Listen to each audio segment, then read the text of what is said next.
যারা রাত্রে 12টা-1টা পর্যন্ত জাগে তারা দুই ধরনের মানুষ। এক নম্বর, যাদের কোনো লক্ষ্য নাই, কোনো উদ্দেশ্য নাই, জীবনের কোনো স্থিতি নেই, তাদেরকে পরিস্থিতি কন্ট্রোল করছে। দুই নম্বর, যাদের জীবনে একটি চরম লক্ষ্য আছে, তারা লক্ষ্যর সাথে কখনো কম্প্রোমাইজ করে না। তাদের জীবনের লক্ষ্যর সম্মুখে সমস্ত কিছু শূন্য। যাদের জীবনে কোনো লক্ষ্য নেই, উদ্দেশ্য নেই, তারা রাত্রে জাগে সারাদিনের কষ্ট ক্লান্ত দূর করার জন্য। তারা মুভি দেখবে, ফেসবুক দেখবে, ইউটিউব থেকে ফেসবুকে যাবে, ফেসবুক থেকে ইউটিউব, ইনস্টাগ্রাম, ওই জিনিসগুলোর মধ্যেই তারা আটকে থাকবে। একটি মোবাইল হাতে না থাকলে দিন কাটে না, একটি রাত মোবাইল ছাড়া তাদের যায় না। এদের জীবন মৃত ব্যক্তির জীবনের মতো হয়ে গেছে।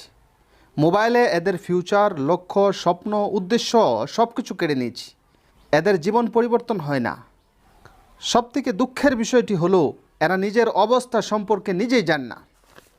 আরেক শ্রেণীর মানুষ যারা রাত্রে জাগে নিজের লক্ষ্য পূরণ করার জন্য, স্বপ্নকে বাস্তব রূপ দেওয়ার জন্য। এরা ক্লান্ত কষ্ট বুঝে না, এরা ফেসবুক ইউটিউব বুঝে না, এরা দূরদর্শী, এরা নিজের অবস্থা পরিবর্তন করতে চায়, এরা মালিক হতে চায়, গোলামি করতে চায় না। এরা আপনাকে টাকা দিয়ে দেবে, সময় দেবে না। এদের জীবনের লক্ষ্য স্পষ্ট। সবাই ঘুমায়, এরা জাগে। এদের লক্ষ্য এদেরকে ঘুমাইতে দেয় না। A dream is not what a person sees while sleeping, but a dream is what does not let a person sleep. স্বপ্ন সেটা নয় যেটা মানুষে ঘুমিয়ে ঘুমিয়ে দেখে, বরং স্বপ্ন সেটা যেটা মানুষকে ঘুমাইতে দেয় না।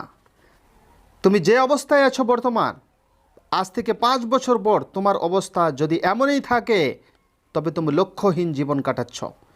জীবনে লক্ষ্য নির্ধারণ করো। তুমি যার ফ্যাক্টরিতে কাজ করছো তার থেকে তোমার শক্তি বেশি, কিন্তু তুমি তোমাকে চিনো নাই। You have potential, you have energy, but you have not dream, you have not planning, you have not curiosity. অন্যের ইন্ডাস্ট্রিতে 8 ঘন্টা ডিউটি না করে নিজে কিছু করার জন্য 16 ঘন্টা কাজ করো। দেখবে সফলতা তোমারই থাকবে।